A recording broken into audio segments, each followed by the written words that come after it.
Io li sto incontrando quotidianamente, ne incontro di bravi nello sport, bravi nella cultura, incontro di bravi a scuola, incontro di vivaci, incontro ragazzi che hanno anche sbagliato, come posso aver sbagliato anch'io nella mia gioventù, però è fondamentale creare un punto di contatto, creare una città che possa ascoltare quelle che sono le loro esigenze. Per Mario Conte incontrare e parlare con i ragazzi della città non è una cosa nuova. In questi giorni però, come preannunciato in Consiglio Comunale, il dialogo si è intensificato, complici i fatti di cronaca dell'ultimo periodo. Il fenomeno delle baby gang, ma anche gli episodi di bullismo e vandalismo, non possono che alzare il livello di guardia. Questo disagio giovanile che emerge soprattutto nei weekend ed è un fenomeno che si sta purtroppo presentando in tutta Italia, è solo la punta dell'iceberg di un disagio che coinvolge istituzioni, scuole, famiglie, adulti e i ragazzi. Questo significa intervenire anche nelle scuole, potenziando ulteriormente l'educazione civica. Se ne vede proprio la necessità di una ripresa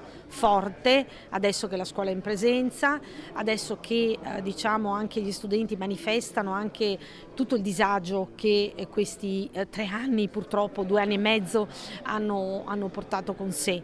E quindi c'è grande attenzione proprio a queste tematiche, tutte le tematiche che guardano alla ripresa della vita sociale. Non a caso tra gli incontri delle ultime ore quello tra il sindaco e i ragazzi della scuola professionale Lepido Rocco, impegnati tra gli stand di gusto artigiano in piazza Borsa. Quando vi dico che la stragrande maggioranza dei giovani sono bravi, vuol dire anche questo, no?